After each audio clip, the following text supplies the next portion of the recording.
আচ্ছা, আমরা দেখেন কোথায় ছিলাম। আমরা প্রথমে চ্যাপ্টারটা শেষ করতে পারিনি সেদিন।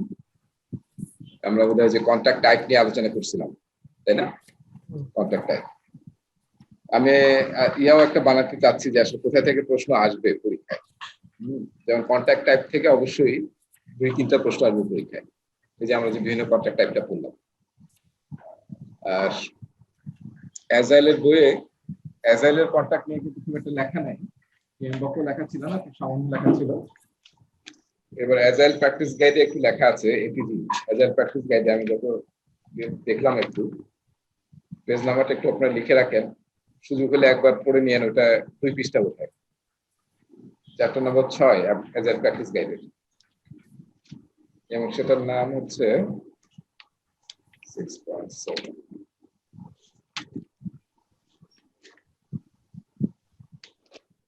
procurement and contracts। 6.3 তে না 3 নামে একটা ইয়ে আছে, পেজ নাম্বার 77 থেকে 78 এবং 79 এর কিছু পেজ অ্যাজাইল প্র্যাকটিস গাইডে procurement and contracts। অ্যাজাইলে কিভাবে প্রকিউরমেন্ট করা হয় সেটা নিয়ে জাস্ট 3 পেজের একটা লেখা আছে আর কি, যেটা একবার পড়ে নিতে পারেন আর কি। পেজ নাম্বার হচ্ছে 77, 78 এবং 79। ঠিক আছে? এবং এখানে 77 এর যে মাল্টি টিয়ার্ড স্ট্রাকচার নামে একটা অপশন আছে, এটা আসলে পিএমবকে একটু উল্লেখ ছিল, যেটা আমি গত ক্লাসে বলছিলাম, মাস্টার সার্ভিস এগ্রিমেন্ট করে অ্যাজাইল প্রজেক্টে। এবং তার সাথে ওইখানে আসলে শিডিউল অফ রেট, যেটা আমরা বাংলাদেশে শিডিউল অফ রেট বলি অনেক সময়, এখানে ওরা টার্মটা ইউজ করছে schedule of services. So master service এগ্রিমেন্টের সাথে শিডিউল অফ সার্ভিসেস করা থাকে, যে কি কি সার্ভিস তারা দিবে এবং কি ধরনের কস্টিং হবে, সেটা আওয়ারলি হতে পারে, ম্যাটেরিয়াল রিসোর্সের হতে পারে। সেই অনুযায়ী মাস্টার সার্ভিস এগ্রিমেন্টে কাজ করে অ্যাজাইল প্রজেক্ট। আচ্ছা, আর এখানে একটা টপিক ছিল, এটা আমি একটু মিস করছি, external resource requirements and needs. এটা আসলে মেইন আলোচনাটা ছিল আউটসোর্সিং নিয়ে। আউটসোর্সিং কিন্তু এখন খুব পপুলার, তাই না? আমরা কাজকে আউটসোর্স করি, তাই না? অনেকদিন ধরে popular business process outsourcing, BPO বলি আমরা। তো আমরা যে কাজগুলোকে প্রকিউরমেন্টের মাধ্যমে আউটসোর্স করতে চাই, সেটা আমরা কিন্তু অনেক সময় অপারেশন আউটসোর্স করি, আর প্রজেক্টের অনেক কিছু আউটসোর্স করা হয়। সেই আউটসোর্সিং এর ব্যাপারটাকে আসলে বলা হচ্ছে external resource requirements and needs.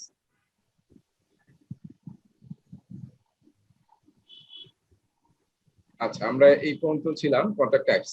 আমার ইয়া দেখা যাচ্ছে তো না? স্লাইড দেখা যাচ্ছে? আচ্ছা, এবার আসি ডেলিভারি সলিউশন। আমরা যে কন্ট্যাক্ট করলাম, আমরা কোথায় আছি আসলে? আমরা জানি যে কন্ট্যাক্টে 3টা প্রসেস, একটা হচ্ছে প্ল্যান প্রকিউরমেন্ট, আর পরেরটা হচ্ছে কন্ট্যাক্ট প্রকিউরমেন্টস। তো আমরা কিন্তু কন্ট্যাক্ট প্রকিউরমেন্টের আলোচনার মধ্যে আছি, এটা ওদের শেষ স্লাইড কন্ট্যাক্ট প্রকিউরমেন্ট। তো আসলে প্রকিউরমেন্ট আমরা কেন করতেছি? যাতে আসলে আমরা ডেলিভারিটা নিশ্চিত করতে পারি, যেটার জন্য আমরা কন্ট্রাক্টটা সাইন করছি। ঠিক আছে? সেই ডেলিভারিটা আমরা জেনারেলি এই বিভিন্ন স্টেপসে নেই, এখানে একটা জেনারেল স্টেপস দেখানো হয়েছে।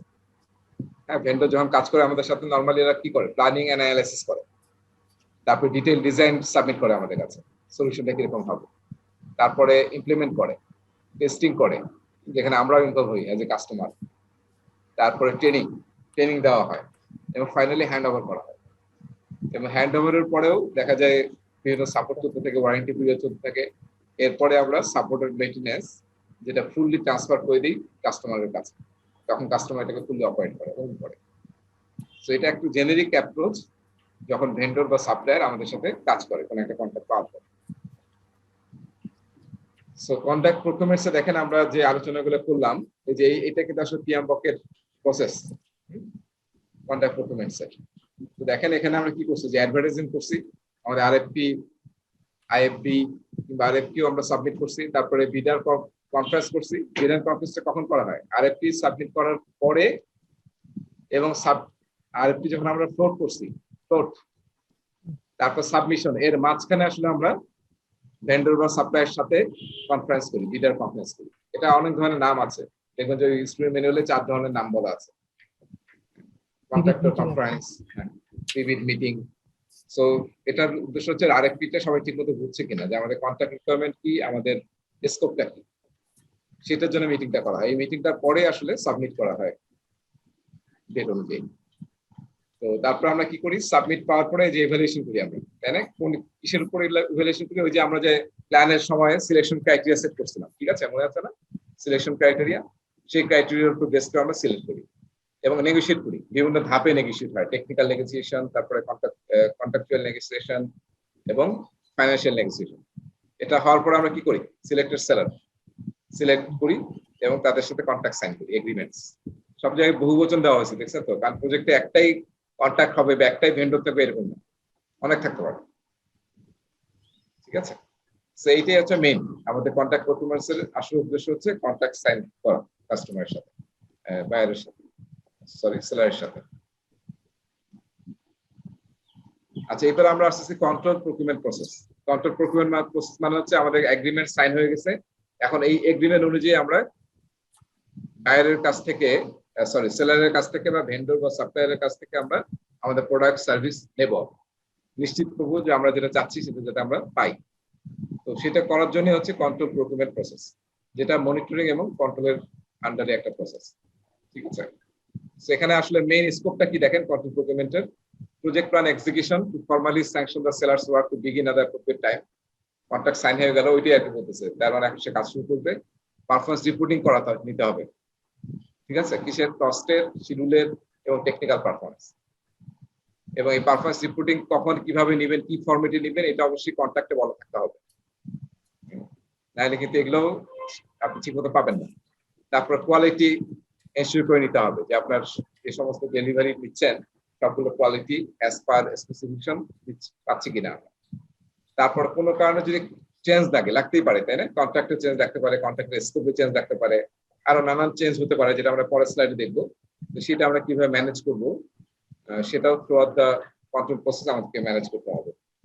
এবং monitor and control the project risk to ensure that the risks are properly managed, ঠিক আছে?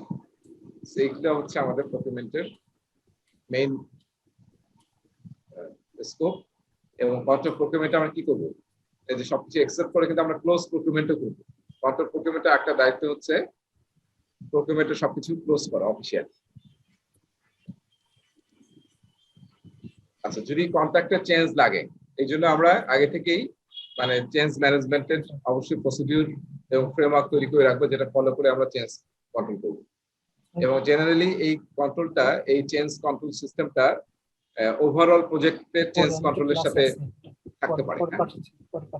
ওটার একটা পার্ট হতে পারে কন্ট্রাক্ট চেঞ্জ, টোটাল চেঞ্জ ম্যানেজমেন্টের একটা পার্ট হতে পারে কিভাবে আমরা প্রজেক্টের কন্ট্রাক্ট চেঞ্জ করবো সেটা, ঠিক আছে? এবং এটা অনেক ফর্মালাইজ হতে হবে। এটা কিন্তু আমরা যেটাই বলতেছি প্রকিউরমেন্ট চ্যাপ্টারে সবকিছু ফর্মাল, এটা হবে অনেক ফর্মাল।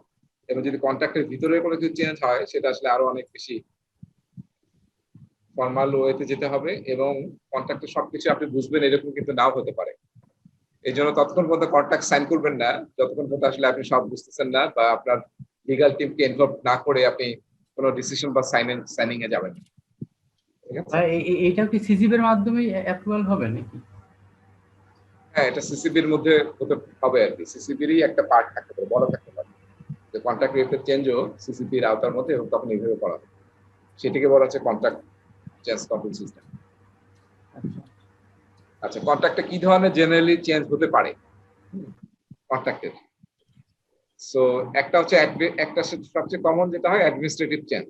এটা আসলে সবচেয়ে মানে জেনারেল চেঞ্জ, যেমন প্রজেক্ট ম্যানেজার চেঞ্জ হয়ে গেছে, বা কোনো এমপ্লয়ি চেঞ্জ হয়ে গেছে, রিপোর্টিং স্ট্রাকচার চেঞ্জ হয়ে গেছে, যেটা আসলে নন সাবস্টেন্টিভ চেঞ্জ, কোনো সাবস্টেন্সিয়াল ইম্প্যাক্ট নাই। এই ধরনের যদি হয় সেটাকে আমরা বলতেছি অ্যাডমিনিস্ট্রেটিভ চেঞ্জ, যেটা সব জেনারেল কমন চেঞ্জ হয়। যে রিপোর্ট এখানে দেওয়া হতো, এখন ঠিক অ্যাড্রেস চেঞ্জ হয়ে গেছে, রিপোর্টটা এখন ওখানে দিবে। আর পরেরটা আসলে সাবস্টেন্সিয়াল চেঞ্জ, যেখানে বড় ধরনের চেঞ্জ হবে কন্ট্রাক্ট রিলেটেড, ঠিক আছে? ওইরকম যদি চেঞ্জ হয় তাহলে আসলে অবশ্যই কন্ট্রোল প্রসিডিউরে আসতে হবে। এবং তখন হয়তো প্রোডাক্টের রিকোয়ারমেন্ট, স্কোপ, কন্ট্রাক্টের স্কোপ চেঞ্জ হতে পারে, ডেডলাইন চেঞ্জ হতে পারে, কস্ট চেঞ্জ হতে পারে। তো সেটা আসলে অনেক ফর্মাল ওয়েতে আমাদেরকে আগাতে হবে। সাপ্লিমেন্টারি এগ্রিমেন্ট, যেটা আমরা অনেক সময় মেইন এগ্রিমেন্ট করি, তার সাথে এডিশনাল ছোট ছোট এগ্রিমেন্ট করি, যেটা মেইন কন্ট্রাক্টের সাথে এডিশনাল এগ্রিমেন্ট হিসেবে কাজ করে। তো সেটাকে বলা হচ্ছে সাপ্লিমেন্টারি এগ্রিমেন্ট, যেটা আসলে মেইন এগ্রিমেন্টের পরে আরো অ্যাড হতে পারে, মেইন এগ্রিমেন্টটাকে চেঞ্জ না করে।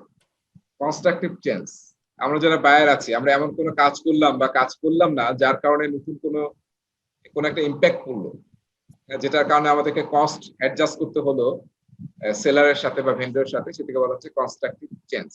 সেটা মেইনলি ঘটে বায়ার যারা আমরা কিনতেছি, তারা যদি আসলে কোনো যে টাইমলি অ্যাকশন নেওয়ার কথা নেই নাই, বা অ্যাকশন নিচ্ছি কোনো একটা অ্যামাউন্ট, যার কারণে আসলে কন্ট্রাক্টের কোনো একটা কনস্ট্রাকটিভ চেঞ্জ হয়েছে, যেটা জেনারেলি দেখা যায় কস্টে অ্যাডজাস্টমেন্ট করতে হয় বায়ারের সাথে, তাকে আমাকে হয়তো এক্সট্রা কস্ট দিতে হয় বা এক্সট্রা সময় দিতে হয়।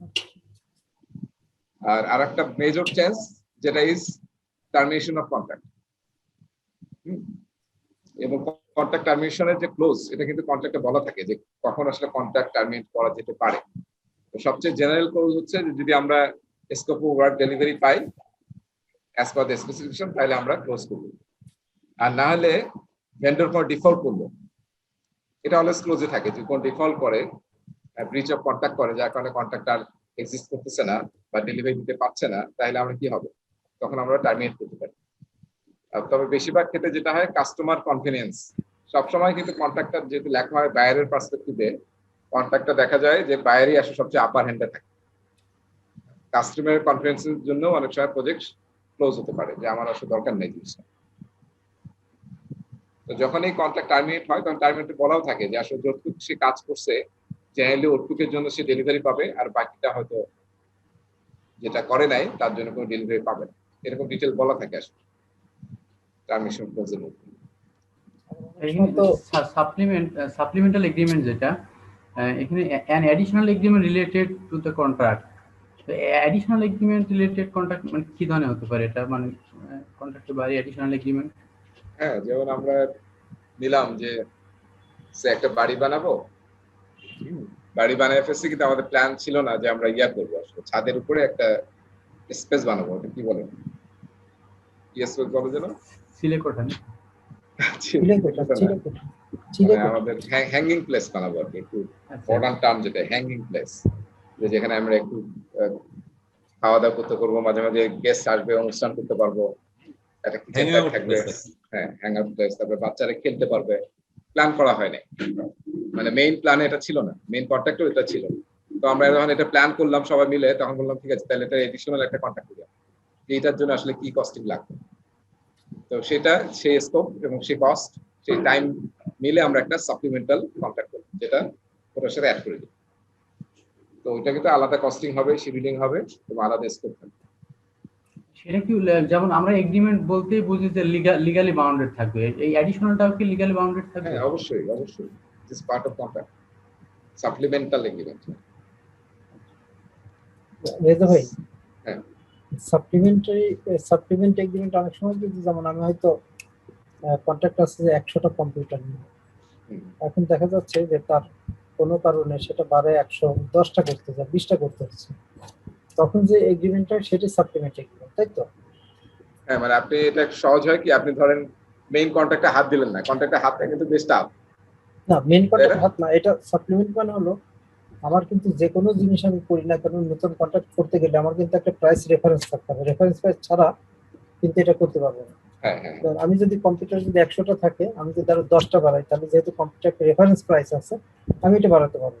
কিন্তু আমি যদি এখন হঠাৎ যদি বলেন প্রিন্টার কিনবো, কিন্তু কম্পিউটারের সাথে প্রিন্টার নেই, প্রিন্টারের কিন্তু এখানে প্রাইসের রেফারেন্স প্রাইস নেই, আমি কিন্তু প্রিন্টারের জন্য কিন্তু তার সাথে সাপ্লিমেন্ট কন্ট্রাক্ট পারবেন না। হ্যাঁ, পারবেন না।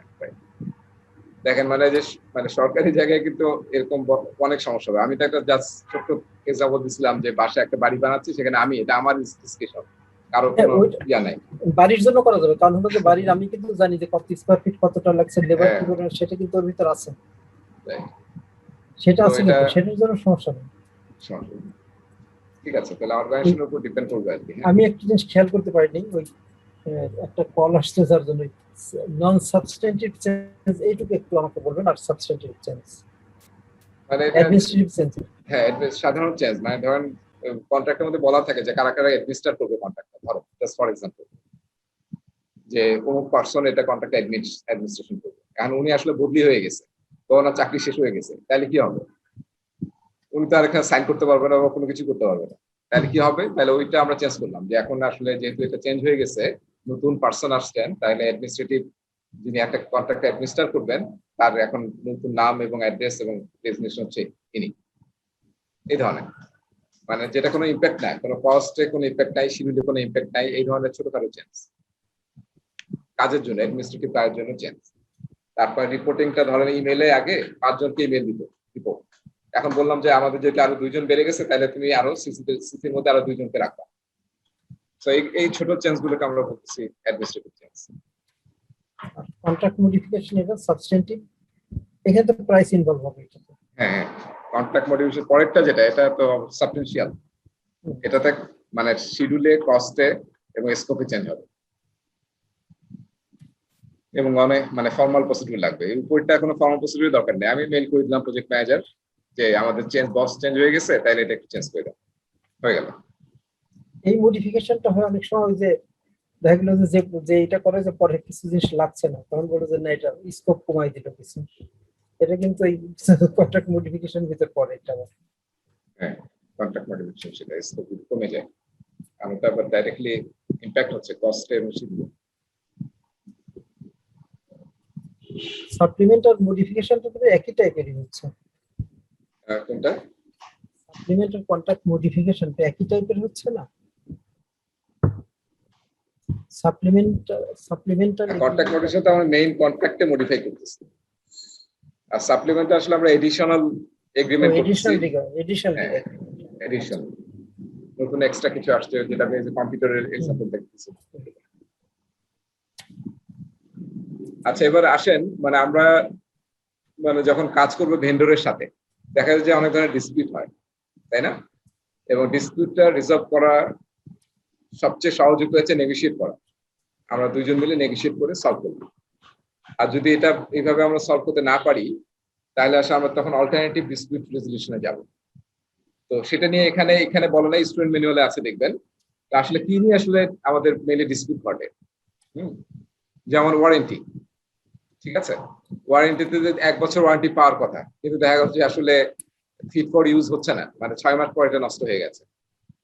হ্যাঁ, তো সেগুলো নিয়ে হতে পারে, ওয়েভার হতে পারে, the giving up a contract right even in inadvertently, এটা একটা নতুন ওয়ার্ড, কিছু নতুন জিনিস ইউজ করছে এখানে, এর আগে পিএম বাক্য ছিল না। ওয়েভার, তারপরে যে সিজ এন্ড ডিসিস লেটার। সো ওয়েভার হচ্ছে যেটা আসলে কন্ট্রাক্ট রাইটে আপনার স্কোপে পাওয়ার কথা অ্যাজ এ বায়ার, কিন্তু কোনো কারণে আপনি ছেড়ে নিলেন না, সেটা হচ্ছে ওয়েভার। সেটা ইচ্ছা করে ছেড়ে দিতে পারেন, কিংবা অ্যাক্সিডেন্টেও যদি হয়, ইনঅ্যাডভার্টেন্টলি যদি হয়, অ্যাক্সিডেন্টলি কোনো কারণে আপনি নেন নাই, তাহলেও ওয়েভার হবে এটা, ঠিক আছে? সো এটাকে আমরা বোধহয় বাংলাদেশে বেশি বলি রাইট অফ এরকম কিন্তু একটা টার্ম ইউজ করি বোধহয়, যে ভেন্ডর পারতেছে না সাপ্লাই দিতে, তাইলে আমরা ডিসিশন নিলাম, আচ্ছা ঠিক আছে, তাকে এটা রাইট অফ দিয়ে দিলাম, যে এটা তাকে নেবো না এবং তাকে এটার জন্য কোনো হয়তো ইয়াও করবো না, পেনাল্টিও করবো না। আচ্ছা, ব্রিচ অফ কন্ট্রাক্ট মানে হচ্ছে কন্ট্রাক্ট কোনো কারণে এমন কোনো কাজ করলাম যার কারণে আসলে কন্ট্রাক্টটা ভেঙে গেল, ব্রিচ হয়ে গেল। Failure to meet some or all of the obligation of the contract, ঠিক আছে? সো একটা হতে পারে ম্যাটেরিয়াল ব্রিচ, একটা শব্দ আছে যেটা এখানে বলা নাই, পিএম বা অন্য জায়গায় আছে ম্যাটেরিয়াল ব্রিচ, যেটা আসলে ম্যাটেরিয়াল ব্রিচ মানে বড় ধরনের ব্রিচ, যেটা করলে আর কন্ট্রাক্ট কোনোভাবেই ঠিক থাকবে না আর কি, ভেঙে যাবে, ফেল করবে কন্ট্রাক্ট। আর ব্রিচ অফ কন্ট্রাক্ট এরকম হতে পারে, আপনি বলছেন যে আমার ডাটা কাউকে দেওয়া যাবে না, কিন্তু সে আসে ডাটা কাউকে সাথে শেয়ার করবে, তাহলে এটাকে কিন্তু আমি পেনাল্টি করতে পারি তাকে, এবং আইনের ব্যবস্থা নিতে পারি, ঠিক আছে? বা আদার রেমিডিয়েশন, অন্য কোনো অ্যাকশন নিতে পারি আমরা, ঠিক আছে? সো ব্রিচ অফ কন্ট্রাক্ট মানে হচ্ছে কন্ট্রাক্টের কোনো অব্লিগেশন যদি ব্রেক করে, এবং জেনারেলি এটা ঘটে আসলে কার সাইড থেকে, ভেন্ডরের সাইড থেকে। তো সেটা এমন সিরিয়াস হতে পারে যেটার কারণে আমাদের কন্ট্রাক্ট একদম ফেল করতে পারে। আর সিজ এন্ড ডিসিস্ট, এটা মানে হচ্ছে যে আমি দেখতেছি ভেন্ডর বা সাপ্লায়ার এমন কোনো কাজ করতেছে বা কাজ করার সম্ভাবনা দেখতে পাচ্ছি, সাপোজ, এলিজিবলি মানে সাপোজ দেখতে পাচ্ছি যে তারা কোনো ইলিগাল কাজ করতেছে, তাহলে আমি তাদেরকে আসলে একটা চিঠি ইস্যু করতে পারি যে তুমি এরকম যদি কাজ করো তাহলে কিন্তু আমি তোমার এগেইনস্টে অ্যাকশন নেব, ঠিক আছে? সেটাকে ওয়ার্নিং বলা হয় আর কি, সিজ এন্ড ডিসিজ লেটার। এটা নতুন টার্ম একটু, মানে এটার আগে আলোচনা ছিল না। সো আমরা এটা একটু দেখবো, ওয়েভারটা একটু দেখবো, পরীক্ষায় হয়তো আসতে পারে।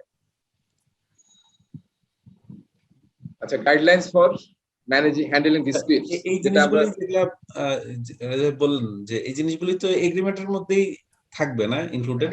হ্যাঁ হ্যাঁ রাইট, এগুলোর মধ্যে থাকবে। এবার জেনারেলি আসলে এগ্রিমেন্টের পার্ট, সেখান থেকে আসলে এখানে দেখ কিছু মেজর পার্ট দেখানো হচ্ছে। আর এমনি কন্ট্রাক্টে যে জেনারিক পার্ট গুলো থাকে, এটা আমরা হয়তো অনেকে যারা কাজ করছি কন্ট্রাক্টে আমরা জানি। তো এবং আমরা এখানে একটা স্লাইডও ছিল যে কি কি মিনিমাম পার্ট থাকে কন্ট্রাক্টে। আর এডিশনাল কিছু লিগাল টার্মস সবসময় থাকে, যেমন যে ব্রিচ অফ কন্ট্রাক্ট, তারপর লিগিলিটি ড্যামেজ, তারপরে আমরা দেখতেছি ওয়ারেন্টি, ওয়েভার, এগুলো কিন্তু আলাদা ক্লোজ থাকে প্রতিটাই। পেমেন্ট তারপরে থেকে শুরু করে act of God। Payment, payment clause থেকে শুরু করে সব জিনিসগুলো, এই যে লিগ্যাল জিনিসগুলো থাকে।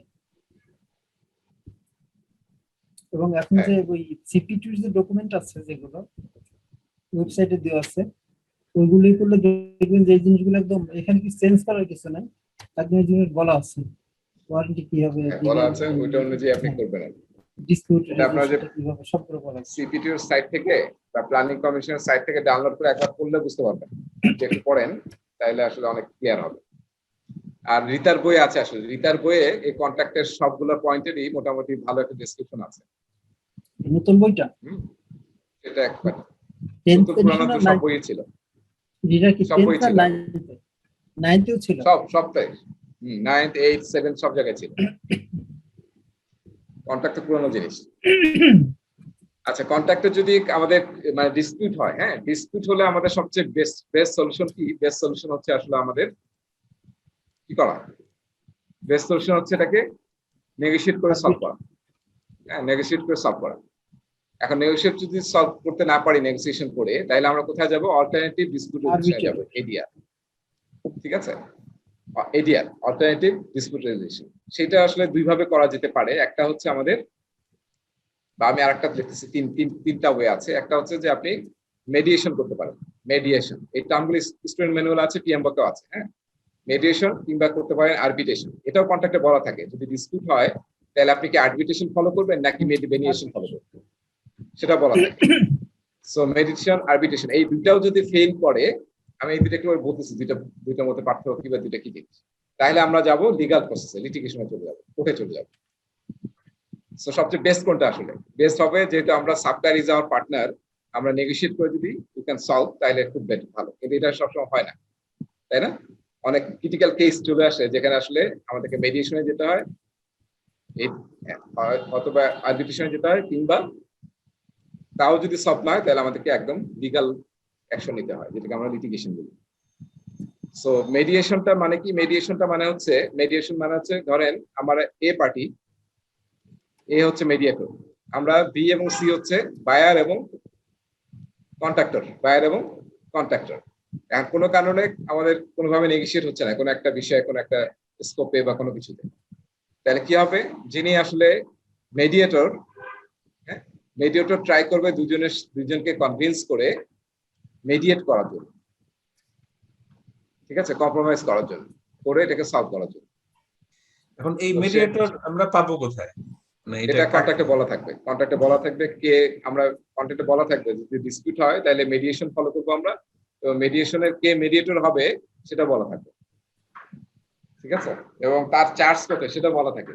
মেডিয়েটরকে চার্জ দিতে হয়, হ্যাঁ, লিগাল যেহেতু সে করতেছে তার জন্য একটা চার্জও থাকে, কিন্তু এটা বলা থাকে যে তার চার্জ কত পার আওয়ার, পেমেন্টটা কে দিবে সেটাও বলা থাকে। কিন্তু হ্যাঁ, সেটা বলা থাকে, পেমেন্টটা কে দিবে, বায়ার না সেলার, কে দিবে সেটা বলা থাকবে। সো মেডিয়েটর যে, সে আসলে দুইজনকে মেডিয়েট করে কম্প্রোমাইজ করে সলভ করার চেষ্টা করবে, কিন্তু সে আসলে ডিসিশন দিতে পারবে না। কিন্তু আমরা যখন আরবিট্রেশন ফলো করবো, আরবিট্রেশন যেখানে বি এবং বায়ার এবং সেলারের মধ্যে প্রবলেম হচ্ছে, তখন দুইজনের কথা শুনে আরবিট্রেটর যে ডিসিশন দিবে সেটা এদের দুইজনকে শুনতে তারা বাধ্য হবে, ঠিক আছে, তার ডিসিশনটা দুইজনকে মেনে নিতে হবে। আর যদি না মেনে নেয় তাহলে তো লিটিগেশন ছাড়া কোনো নেই, ঠিক আছে। সো মেডিয়েশন হচ্ছে আমরা দুইজনের মধ্যে মেডিয়েট করার চেষ্টা করবো, কম্প্রোমাইজ করার চেষ্টা করবো, যে না হয় তাই তো ওটা ফেল করলো, তাহলে আমরা লিটিগেশনে যাব। আর যদি আরবিট্রেশন হয় তাহলে আসলে আরবিট্রেশন আরো স্ট্রং, যেখানে আরবিট্রেটর ডিসিশন দিবে এবং সেটা মানতে দুজন বাধ্য থাকবে। ঠিক আছে, এখন যাই ফেল করুক দুইটা, তাহলে আমরা যাবো হচ্ছে লিটিগেশন।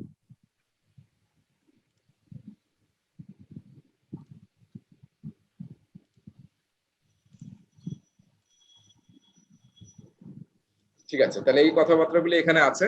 আর সবচেয়ে বড় কথা কিন্তু জানে যে আমরা যখন কন্ট্রাক্ট নিয়ে কাজ করব, সব ডিপার্টমেন্টে সব অর্গানাইজেশনে কিন্তু লিগাল লোকজন থাকে।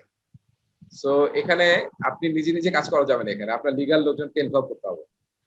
ঠিক আছে, অবশ্যই যাতে লিগাল ডিপার্টমেন্ট ইনভলভ থাকে।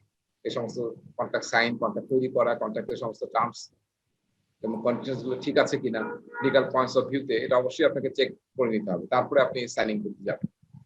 ঠিক আছে, আচ্ছা ক্লোজিং প্রকিউরমেন্টস, আমরা বললাম যে কন্ট্রোল প্রকিউরমেন্টের একটা পার্ট হচ্ছে ক্লোজ করা। সো যখন আমরা কখন ক্লোজ করবো, আসলে জেনারেলি যখন ডেলিভারি পাবো। তবে মনে রাখতে হবে এই ক্লোজটা কি প্রিমেচুর হতে পারে, যেমন ডেলিভারি দিতে পারলো না, ব্রিচ অফ কন্ট্রাক্ট হলো, সেটার কারণে কন্ট্রাক্ট ক্লোজ হতে পারে। যাই হোক না কেন, ওটা অবশ্যই ফর্মাল প্রসিডিউর হতে হবে। রিটেন নোটিস দিতে হবে provided from the buyer to the seller once the contract is complete, যদি খুবই নর্মাল প্রসিডিউর ঘটে আর কি। Usually documented in the terms and conditions that were specified in the contract and the procurement management plan. এটা কিন্তু বলা থাকবে যে, আমি বললাম টার্মিনেশন ক্লোজের মধ্যে বলা থাকবে যে কিভাবে টার্মিনেট করতে হবে। Procurements can be closed at any time, এটা খুব ইম্পর্টেন্ট। পরীক্ষায় একটা প্রশ্ন আসবে, এই সেন্টেন্সটা থেকে একটা পরীক্ষা প্রশ্ন আসবে সিচুয়েশন দিয়ে। এরকম মনে করা যাবে না যে প্রকিউরমেন্ট প্রজেক্ট যখন ক্লোজ করবো তখনই প্রকিউরমেন্ট ক্লোজ হবে, তার আগে কখনো প্রকিউরমেন্ট ক্লোজ হবে না। নানান ধরনের প্রকিউরমেন্ট হবে প্রজেক্টে, তাই না? তো যেটা যখন ডেলিভারি নিশ্চিত হয়ে যাবে, আপনার রিকোয়ারমেন্ট শেষ, তখন ওটা প্রকিউরমেন্ট ক্লোজ হয়ে যাবে। এটার সাথে আপনার প্রজেক্ট ক্লোজ করা লাগবে তার কোনো রিলেশন নেই। তো তখনই আসলে কন্ট্রোল প্রকিউরমেন্টের ক্লোজিং এর থ্রুতে আপনি ওটাকে ক্লোজ করে ফেলবেন। So be close at any time throughout the life cycle of the project. ঠিক আছে, সো আমাদের যদি মাথায় কনসেপ্ট থাকে যে আমরা লাস্টে ক্লোজ করতে হবে কন্ট্রাক্ট, সেটা মাথায় রাখা যাবে না। যখনই আপনার কন্ট্রাক্টের সমস্ত টার্মস এবং কন্ডিশন মিট হয়ে গেছে তখন আপনি এটা ক্লোজ করতে পারবেন। বা যদি কোনো ডিফল্ট হয় বা আপনার দরকার নাই, এটা ক্লোজ ইট। সো ক্লোজ করার সময় এই গাইডলাইন গুলো খুব ইম্পর্টেন্ট, খুবই ইম্পর্টেন্ট। গাইডলাইন গুলো অবশ্যই মানে খুবই মাইন্ডলি করতে হবে, সিরিয়াসলি। কি দেখেন, আমি একটু পড়তেছি, ensure that all required products or service are provided by the seller. তার মানে এসওডব্লিউ তে যা ছিল কন্ট্রাক্টের প্রকিউরমেন্ট এসওডব্লিউ, সেটা অনুযায়ী আমরা ডেলিভারি পাইছি। এক number, make sure that any buyer furnish property or information was return to the buyer. ঠিক আছে, আপনি যে সমস্ত জিনিস দিচ্ছেন তাকে ইউজ করার জন্য, ডাটা, ইনফরমেশন কিংবা ফিজিক্যাল কোনো ম্যাটেরিয়াল, ইকুইপমেন্টস, ফ্যাসিলিটিস, সেগুলো আপনি আবার ফেরত নিয়ে নেবেন। Settle any outstanding contracting issues, settle করেন, কোনো যাতে আউটস্ট্যান্ডিং কিছু না থাকে। আর there any claims or investigation pending on this contract, সব চেক করেন। এখানেও দরকার হলে আপনি আপনার লিগাল টিমকে ইনভলভ করেন। কন্ট্রাক্টের প্রকিউরমেন্ট অডিট খুব ইম্পর্টেন্ট, অডিট করানো যে প্রকিউরমেন্ট ঠিক মতো হয়েছে কিনা। এটা অবশ্য আপনি করাবেন এরকম না, সব অর্গানাইজেশন এটা থাকে, গভর্নেন্সের মধ্যে থাকে যে প্রজেক্ট হলে অডিট হবে, এবং সেটা আপনার প্রজেক্টের থ্রু আউট দ্য প্রজেক্ট হতে পারে কিংবা শেষে হতে পারে, আর শেষে তো হবেই। তো সেই অডিটটা এনশিওর করে যে সেটা মানে কন্ট্যাক্ট হচ্ছে। Address any outstanding invoice and payments, এই যে এখন একটু বায়ারের সাইডেও দেখেন, মানে ভেন্ডরের সাইডকেও দেখতে হবে যে তারা ঠিক মতো ইনভয়েস দিচ্ছে কিনা এবং পেমেন্ট পাইছে কিনা। কারণ একবারই তো কাজ শেষ না, তাই না? যে আপনি ভেন্ডরের সাথে কাজ করছেন, এরপর আর ভেন্ডরের সাথে কোনো দেখা নেই। সো এটা কিন্তু একটা জার্নি, এবং পৃথিবীর গোল বলি না আমরা। সো আপনার দেখা যায় ভেন্ডরের সাথে আবার কাজ করতে হবে। সো তার পেমেন্ট গুলো ঠিক মতো সে পাইছে কিনা সেগুলো আপনি এনশিওর করেন। Archive the complete contract file, খুবই ইম্পর্টেন্ট আর্কাইভিং করা। এট এনি টাইম আপনাকে 5 বছর 10 বছর আগেরও কন্ট্রাক্টের ডকুমেন্ট লাগে অনেক সময়, হ্যাঁ, চিঠি আদান প্রদান কি করছেন লাগে। সো এগুলোকে অবশ্যই ঠিক মতো আর্কাইভ করতে হবে যাতে ইজিলি আপনি সহজে রিট্রিভ করতে পারেন। Very important. হ্যাঁ, provide the seller with the formal written notice. ঠিক আছে, অবশ্যই আমরা বলছি যে কন্ট্রাক্ট হচ্ছে ফর্মাল, সো ফর্মাল নোটিস দিতে হবে এবং কন্ট্রাক্টটা ক্লোজ করতে হবে। সেটা মেইলের থ্রুতে হতে পারে, রিটেন একদম চিঠি, বা আরো বড় ডকুমেন্টেশন দিয়ে হতে পারে। Finally communicate that all procurements are close and update organizational process asset. ঠিক আছে, যে আমরা প্রজেক্ট থেকে যে লেসন লার্ন পেলাম, নতুন ফাইল টাইল পেলাম, সেটা আমাদের অর্গানাইজেশনাল প্রসেস অ্যাসেট হিসেবে নেক্সট টাইম আবার ইউজ করবো। প্রতিবার তো আপনি আরএফপি লিখবেন না, তাই না? বা ওই যে একটু আগে শহীদুল ভাই বললো যে অলরেডি সিপিটি এর ওয়েবসাইটে এই যে কমন যে contractual agreement terms and contracts এর যে কন্ডিশন গুলো অলরেডি বলা আছে, ওখানে লেখা আছে, টেমপ্লেট দেওয়া আছে, এবং বিভিন্ন টেমপ্লেট অলরেডি বানানো আছে কোন ধরনের প্রকুরমেন্ট আপনি কোন ধরনের টেমপ্লেট ইউজ করবেন। ঠিক আছে, তো সেগুলো কিন্তু অলরেডি একবার এগুলো হচ্ছে অর্গানাইজেশন প্রসেস গভর্নমেন্টের সিপিটি মেইনটেইন করতেছে এবং সমস্ত মিনিস্ট্রির জন্য এবং পাবলিকের জন্য অ্যাভেলেবল করতেছে। সো এটা আসলে অপিএ। ঠিক আছে, যাতে আমরা একই কাজ বারবার সময় করে সময় নষ্ট না করি। ভাই এখানে গাইডলাইন যেটা দেয়া আছে এটা কি সিকোয়েন্সিয়ালি, মানে এটা কোনটার পরে কোনটা করতে হবে? না, এরকম সিকুয়েন্সিয়াল না, এরকম সিকুয়েন্সিয়াল না, জাস্ট যাতে এটা মিস না হয়। ঠিক আছে, মিস যাতে না, এটা এনশিওর করা। তাহলে দেখেন আমরা যে কথাবার্তাগুলো বললাম, দেখেন মেইন হচ্ছে আমাদের প্রসেস কোনটা ছিল, কন্ট্রাক্ট প্রকিউরমেন্ট, যেখানে মেইন ইনপুট কি ছিল, এই যে এগ্রিমেন্ট, ঠিক আছে, কন্ট্রাক্ট, তারপর প্রকিউরমেন্ট ডকুমেন্টেশন। ঠিক আছে, আর যদি ওই যে কন্ট্রাক্টে কোনো চেঞ্জ হয় সেটা হচ্ছে অ্যাপ্রুভ চেঞ্জ রিকোয়েস্ট। এই তিনটা নিয়ে কিন্তু আমরা এতক্ষণ কথাবার্তা বলি, কিন্তু অন্য স্টাইলে বলছি আর কি, পিএমওকে এই স্টাইলে বলা ছিল। এবং তারপরে কি করছি আমরা, কোনো ক্লেইমস, ওই যে আমরা ডিসপিউট নিয়ে কথা বললাম, তারপর পেমেন্ট নিয়ে কথা বললাম, যাতে কোনো ক্লেইম না থাকে সেটা অ্যাডমিনিস্টার করতে হবে through out the contract procurement অথবা প্রকিউরমেন্টের লাইফ সাইকেল। তারপরে যে পারফরমেন্স দেখতে হবে, যে ভেন্ডর টাইমলি দিচ্ছে কিনা, কস্টের মধ্যে আছে কিনা, ঠিক আছে, স্কোপ এবং স্কোপের কোয়ালিটি মেনটেন করছে কিনা, এগুলো সব চেক করার জন্য আমরা বিভিন্ন পারফরমেন্স রিভিউ করবো, আনভ্যালু অ্যানালাইসিস ইউজ করতে পারি, এবং ট্রেন্ড অ্যানালাইসিস করে দেখতে পারি যে ভেন্ডর আসলে যে ট্রেন্ডে আমাকে ডেলিভারি দিচ্ছে তাহলে কি আমার শিডিউল এবং কস্ট মিট হবে কিনা। এবং আমরা কি করব, ইন্সপেক্ট করে দেখবো যে আমাদের যে স্পেসিফাইড প্রোডাক্ট এবং সার্ভিস সেটা সেই অনুযায়ী আমরা পাইছি কিনা, সমস্ত কোয়ালিটি ক্রাইটেরিয়া মিট হয়েছে কিনা, সেটা হচ্ছে ইন্সপেকশন করে দেখবো। এবং অডিট করে দেখবো যে প্রকিউরমেন্ট যে আমরা কল করলাম সেটার মধ্যে সমস্ত প্রসেস প্রসিডিউর এবং আমাদের গভর্নেন্স ফলো হয়েছে কিনা। ঠিক আছে, তো যে কথাগুলো আমরা একটু আগে বললাম সেটাই কিন্তু এখানে ইনপুট এই যে টুলস এবং টেকনিকের মধ্যে বলা আছে। এবং এটা করেই আমরা প্রকিউরমেন্টটাকে অফিসিয়ালি ফর্মালি প্রকিউরমেন্টটা ক্লোজ করবো। ঠিক আছে, আচ্ছা, লাস্ট বোধহয় একটা slide, guideline to manage suppliers and contractors. ঠিক আছে, এটাও খুব ইম্পর্টেন্ট, এটা অবশ্যই খুব ভালো মতো পড়বেন, এখানে অনেকগুলো আন্ডারস্ট্যান্ডিং আছে। যদি দুই একটা কথা আগেরটার সাথে রিপিট হবে, যেমন index and store all contract correspondence for ease of retrieval, যেটা আমরা একটু আর্কাইভিং এ বললাম। সো এটা খুবই ইম্পর্টেন্ট। হ্যাঁ, অনেকের সময় দেখা যায় আমরা মেইল আর্কাইভ করি না, দেখা যায় মেইল আর খুঁজে পাইতেছেন, এগুলো যাতে অবশ্যই আর্কাইভ অবস্থা থাকে, আপনি যাতে 5 বছর আগেরও মেইলটাকে রিসিভ করতে পারেন। Develop and implement an effective contract change control system. কন্ট্রাক্টে যেহেতু চেঞ্জ হতে পারে সেটা যাতে অবশ্যই মানে একটা ফ্রেমওয়ার্কের মধ্যে করা হয়, গভর্নেন্সের মধ্যে থাকে। Evaluate the risk of each contract change request. আমরা চেঞ্জ যখনই করব তখনই তো আমরা আগেও আলোচনা করছি, আর সামনে আলোচনা করবো আরো, কারণ একটা চ্যাপ্টারই আছে কিভাবে প্রজেক্টের চেঞ্জ ম্যানেজ করতে হয়। তো সেখানে যখনই কোনো চেঞ্জ আসবে তখনই কিন্তু আমরা একটা গ্রান্ট মানে বেসিক রুল হচ্ছে যে যখনই কোনো চেঞ্জ করবো, সেটা কন্ট্রাক্ট হোক বা প্রজেক্টে চেঞ্জ হোক, আপনাকে দেখতে হবে যে এটার কারণে স্কোপে, শিডিউলে, কস্টে, কোয়ালিটিতে, রিস্কে এবং রিসোর্সে কোনো ইম্প্যাক্ট আছে কিনা, সেই ইম্প্যাক্টটাকে ভালো মতো অ্যানালাইসিস করে আমাদেরকে কাজটা করতে হবে। ঠিক আছে, তো সেটা সবসময় মাথায় রাখতে হবে। চেঞ্জের সিস্টেমটা কি টিম বসে করবে নাকি স্টেক হোল্ডার সবার সাথেই বসে করবে? এটা একটা আলাদা চ্যাপ্টার আছে, সেখানে আমরা আলোচনা করব। তো আসলে একটা টলারেন্স থাকে একটা, সেই টলারেন্সের মধ্যে যদি থাকে তাহলে প্রজেক্ট ম্যানেজার তার টিম নিয়ে এটা করে ফেলতে পারে। কিন্তু যেটা টলারেন্স এক্সিড করবে, শিডিউলের টলারেন্স, কস্টের টলারেন্স, তারপর হচ্ছে স্কোপের টলারেন্স, কোয়ালিটি টলারেন্স বা রিস্কের টলারেন্স, তখন চলে যাবে হচ্ছে আমার সিসিবির কাছে, চেঞ্জ কন্ট্রোল স্টেকহোল্ডারের কাছে। হ্যাঁ, কমনলি স্টেকহোল্ডারের কাছে চলে যাবে যদি আমার নিজের বাউন্ডারির বাইরে যেতে চলে যায়। এটা কমন, এটা নিয়ে একটা চ্যাপ্টার আছে, সেখানে আমরা দেখবো, তখন আসলে আমাদের পুরোটা ক্লিয়ার হবে।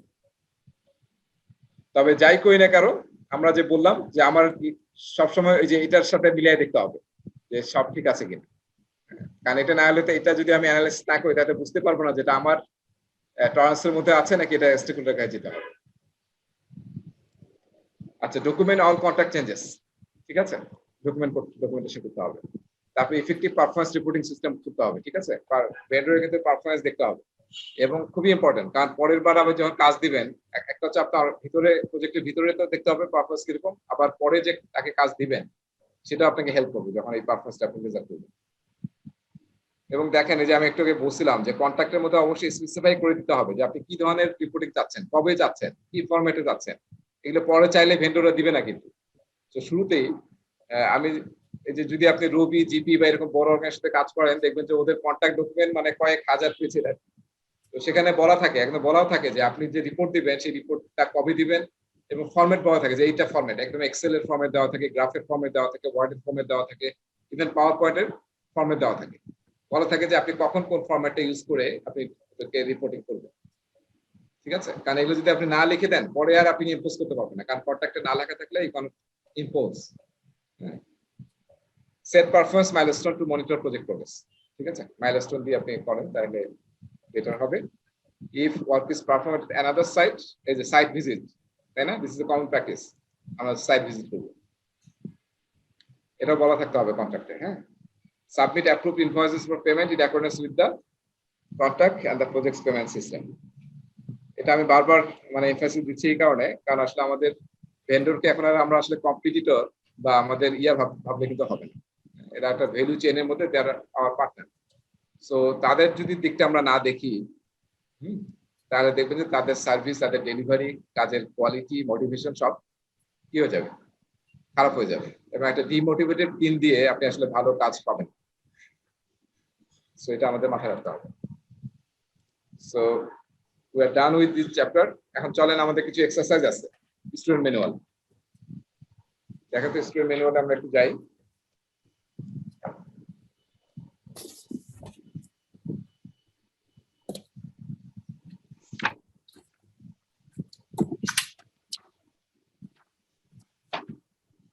পেজ নাম্বার কত?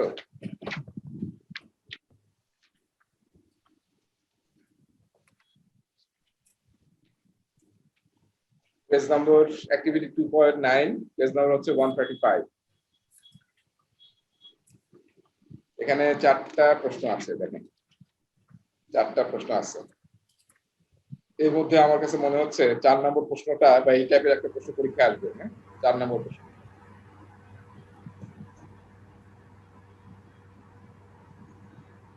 আচ্ছা, পেজ নাম্বার কত বললেন?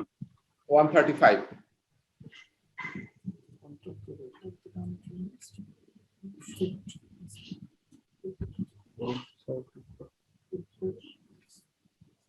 আমরা কি করতেছি দেখেন, সিনারিওটা কি, you are assigning resources to the public meeting work package, যেটা নিয়ে কিন্তু আমরা আগেও এক্সারসাইজ করছি, যেমন কস্টিং এবং টাইমিং মেইনটেইন করছি।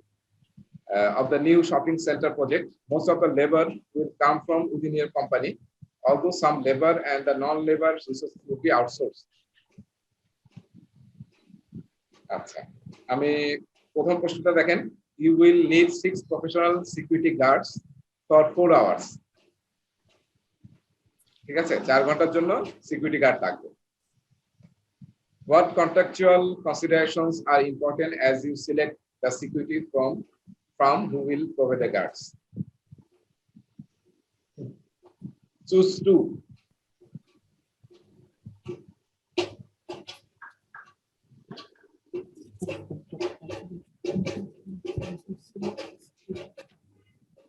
কি হবে আনসার? আমরা যেহেতু বাই করতেছি তাহলে কি করতে হবে, অলওয়েজ ট্রাই করতে হবে যাতে আমরা রিস্ক ফ্রি থাকি, তাই না? রিস্ক কম হয় আমাদের। ফিক্সড প্রাইস কন্ট্রাক্ট প্রথমে,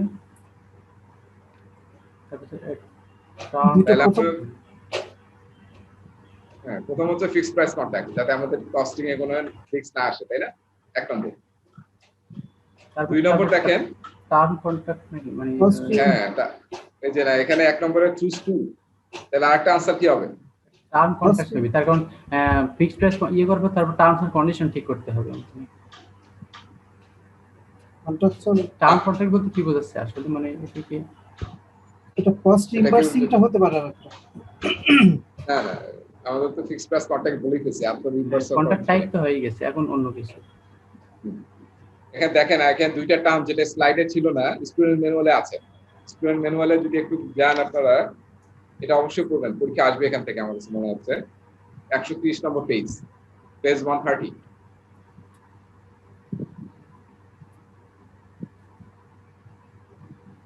দেখছেন টার্মস ভার্সেস কমপ্লিশন কন্ট্রাক্ট একটা টপিক আছে না? পেজ কত 120 130 130 সবাই পাইছি? টার্ম ভার্সেস কমপ্লিশন কন্ট্রাক্ট এটা স্লাইডে ছিল না? পাইছি টার্ম ভার্সেস কমপ্লিট কন্ট্রাক্ট পাইছি। হ্যাঁ, টার্ম কন্ট্রাক্ট মানে হচ্ছে ফুল কন্ট্রাক্ট না, মানে কন্ট্রাক্টের একটা পার্ট আপনি কাউকে দিয়ে করালেন। যেমন এখানে পুরো মিটিং এর কন্ট্রাক্ট কিন্তু তাকে দেই নাই, ওই যে গার্ড কোম্পানিকে। আমি শুধু গার্ডের একটা সার্ভিস, যেটা মিটিং এর একটা ছোট পার্ট, সেই সার্ভিসটা তার কাছ থেকে নিছি। ঠিক আছে, সার্ভিসটা দেওয়া হয়ে গেল, তাকে দিয়ে দিলাম। এখন মিটিংটা সাকসেসফুল হয়েছে কি হয় নাই তার সাথে সেটা কোনো রিলেশন নেই। তো এটাকে বলা হয় টার্ম কন্ট্রাক্ট। ঠিক আছে, কিছু ছোট টার্মের জন্য তাকে, সময়ের জন্য আমি তাকে ইনভলভ করছি, not the full time of the contract.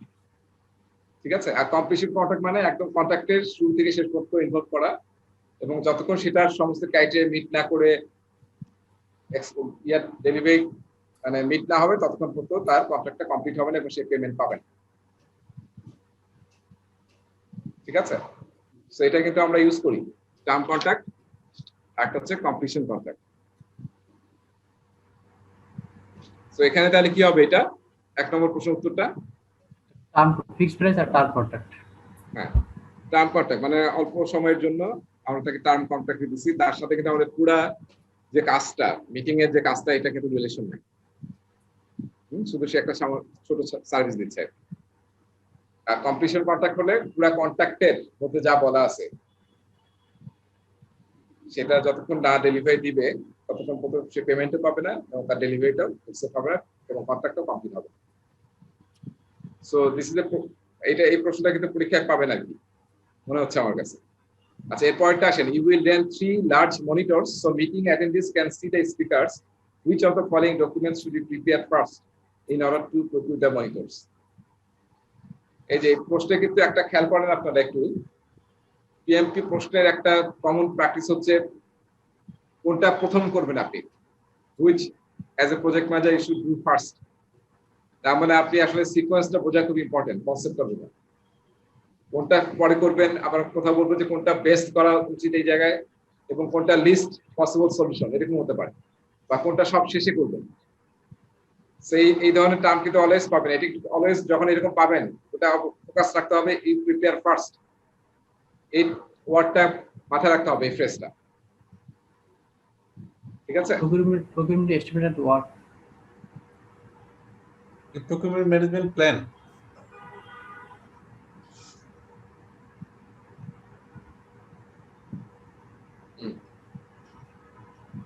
তাহলে আমরা এখানে কি দেখতেছি আসলে, ম্যানেজমেন্ট আমাদের কি মনে আছে প্রকিউরমেন্ট ম্যানেজমেন্ট প্ল্যান?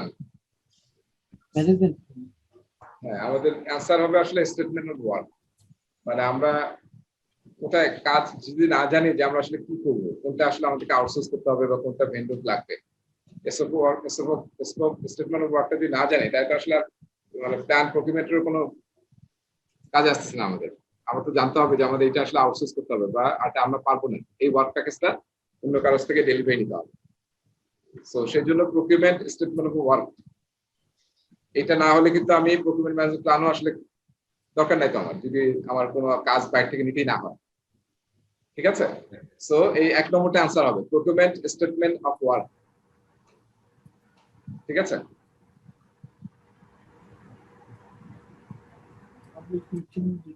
আচ্ছা এবার 3 নম্বরটা আসেন দেখি, your public meeting requirements requires approximately 5000 square feet of speech. দেখেন সিলেকশন ক্রাইটেরিয়া নিয়ে প্রশ্ন আসছে, যেমন ভেন্ডর সিলেক্ট করবো, সিলেকশন ক্রাইটেরিয়া একটা স্লাইড ছিল না, স্লাইড সিলেকশন ক্রাইটেরিয়া কিন্তু একটা বড় স্লাইড আছে, আপনারা খেয়াল করছেন কিনা? স্টুডেন্ট ম্যানুয়ালে বড় আছে কিন্তু হাফ পেজ, কি কি ক্রাইটেরিয়া সেট করি আমরা যখন ভেন্ডর সিলেক্ট করি। যারা কাজ করে আসছে আগে ভেন্ডর সিলেকশনে প্রকিউরমেন্টে তারা খুব ভালো জানি, কিন্তু যারা আমরা জানি না তারা একটু খেয়াল করি। আমরা এখানে যে পিএম বকে স্টুডেন্ট ম্যানুয়ালে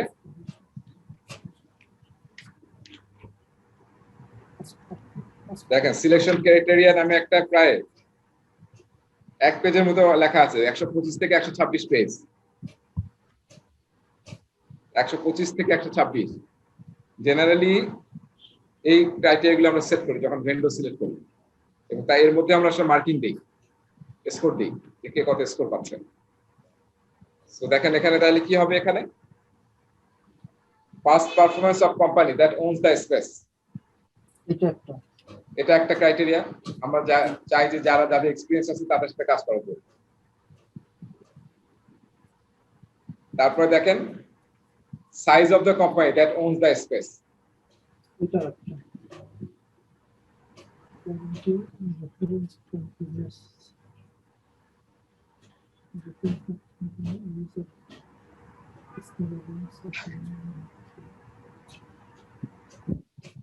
সেকেন্ডটা কি হবে দেখেন তো,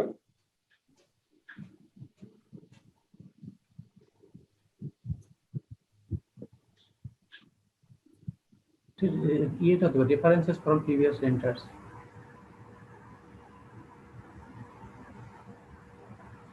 আমরা আগের ইয়া নেই না, রেফারেন্স নেই না যে এরকম কাজ জি, জি। করছেন, এরকম Previous 3টা বা experience। 5টা রেফারেন্স দেন। এটা আমরা সবসময় কমন প্র্যাকটিস আমাদের। জি, size of the company that owns the space, এটা তো হবে না, মানে আমার 5000 স্কয়ার ফিট আমি দেবো, এটা কি আমার অফিসটা এত এর চেয়ে বড় থাকতে হবে? আমি তো আমার স্পেস দিচ্ছি না অফিসে, তাই না? স্পেস তো দিচ্ছি অন্য জায়গায়। Past performance of company that ওনস এটা তো এখান থেকে পাওয়া যাচ্ছে, এটা পাস্ট পারফরম্যান্স থেকে এটা মানে হ্যাঁ হ্যাঁ, past size of company that ওনস এটা তো পাস্ট পারফরম্যান্স থেকেই পাওয়া যাচ্ছে। এখন আর একটা লাগবে হচ্ছে তার রেফারেন্স বা প্রিভিয়াস রেন্টার যারা ছিল তাদের কাছে রেফারেন্স লাগবে। ঠিক আছে, হ্যাঁ, ওকে। আচ্ছা এবার লাস্টেরটা আসেন, লাস্টেরটা বলেন দেখি কি হবে।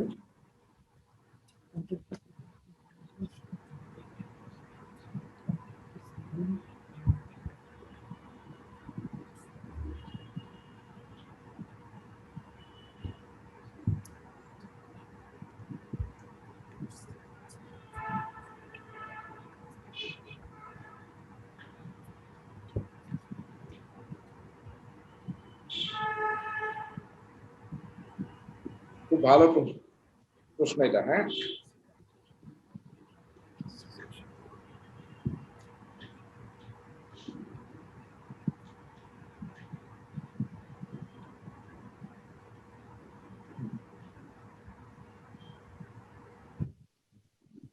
আচ্ছা এটা কি আমরা তো বুঝতে পারতেছি না, যেটা আমাদের বাদ দিতে পারে কি কি, নেগোশিয়েটেড সেটেলমেন্ট বাদ দিতে পারে, ব্রিচ অফ কন্ট্রাক্ট বাদ দিতে পারে, তাই না?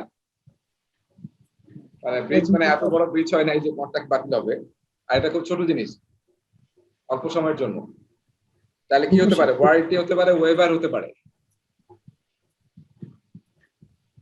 ওয়েভারে মনে আছে, ওয়েভারে আমরা কি বলছিলাম যে আমরা যেটা আমাদের রাইট আছে বুঝে পাওয়ার পর দেখে নেওয়া, সেটা গিভিং যদি আপ আমরা মানে দেখে নেই, ছেড়ে দেই, কিংবা ভুলে ছেড়ে দেই অ্যাক্সিডেন্টলি, তাহলে সেটাকে আমরা ওয়েভার বলি। এটা ওয়েবার হবে, কারণ ওয়ারেন্টি তো ওয়ারেন্টি তো আগে হওয়ার দরকার ছিল, যে আমি এই ওয়ারেন্টি দিয়ে দিলাম, কিন্তু সেটা তো এই লেভেলে তো ওয়ারেন্টি হবে না।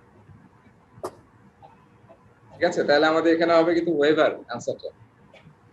তো এই যে আমরা এখানে যে ওয়ারেন্টি ইস্যুটা তো মানে একদম অ্যাকসেপ্টেন্স পরে আসবে warranty মনে হয়, যখন কাস্টমার অ্যাকসেপ্ট করে নেবে ডেলিভারিটা, ওয়ারেন্টি তো তারপরে আগে দিয়ে দিবে, আগেই দিয়ে দিবে যে আমি এই ওয়ারেন্টি আমার এই ক্রাইটেরিয়া গুলো মিট করবো, তো তা আগেই হয়ে গেছে।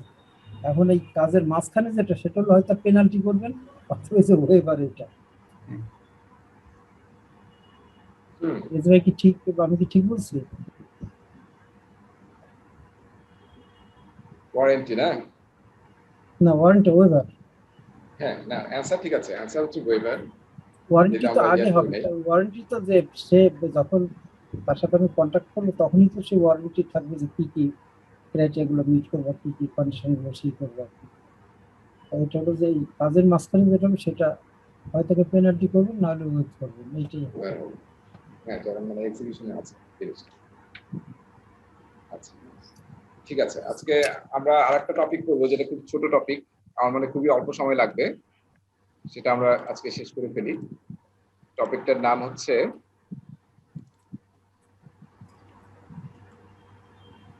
Establish project governance structure.